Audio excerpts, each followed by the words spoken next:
Miracles happen every day around us. Every day, dating as far back as the days in the Bible.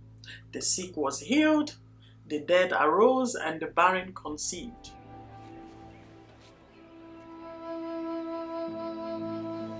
But that ye may know that the Son of Man hath power on earth to forgive sins.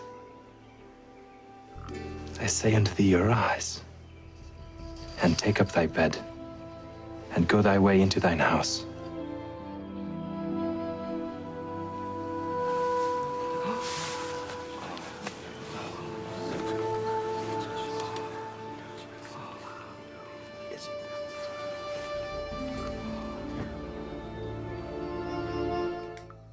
Then there are unexplained miracles that beat art and science conducted by man. Man is commanding life. Rise up! Hey!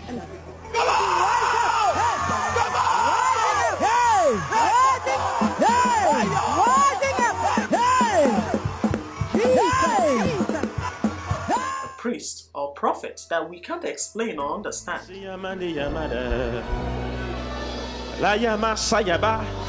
Sing in other tongues. Parabasete yababa. Rakatatate.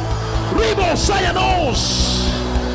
Makaya manderebo sayaba. Reamo sayaba. Reamo sayaba. Reamo sayaba. It's a mysterious world indeed, which is why our next story is begging for answers.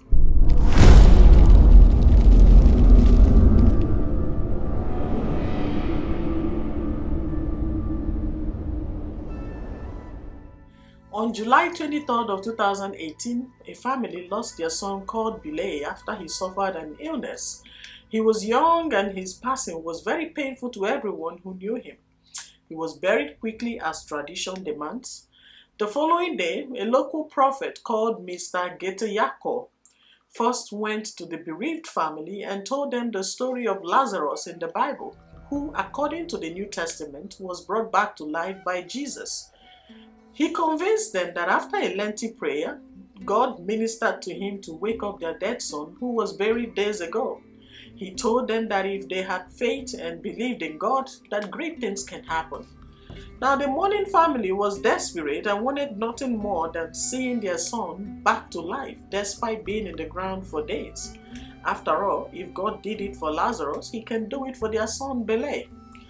Then after much deliberation, they agreed to dig up the dead, yanked open his coffin, and helped the prophet down to the grave to do the work while the crowd gathered to watch.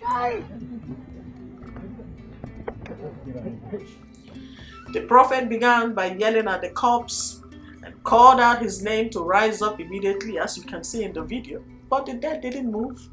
The prophet climbed into the coffin, which was bizarre. People were watching. What is this man doing? And then brought his mouth closer to the corpse's ears and yelled at him a couple of times to wake up. But again, the corpse refused to stand up. When it was evident that the corpse wasn't going to wake up, the prophet was disappointed. But since he had convinced the family that he would wake the dead, so he went on and on screaming and preaching and chanting and calling on him to wake up. And each time he tried, it seemed like his God had failed him. The more he prayed, the more crowd gathered. So after a while, the family of the deceased got tired of waiting. They've been staring at this prophet do his thing, but at this point, they have already concluded that it's never going to work. The prophet doesn't know what he's doing, or no miracle was going to work on their son Belay. So they couldn't take it anymore. They pounced on the prophet, asking him why he thought he could raise the dead and why that didn't happen to their son Belay.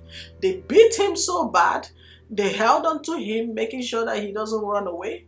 And of course, for some other family members who did not join in the lynching, the pain of watching the prophet abuse their loved one was too much for them to bear.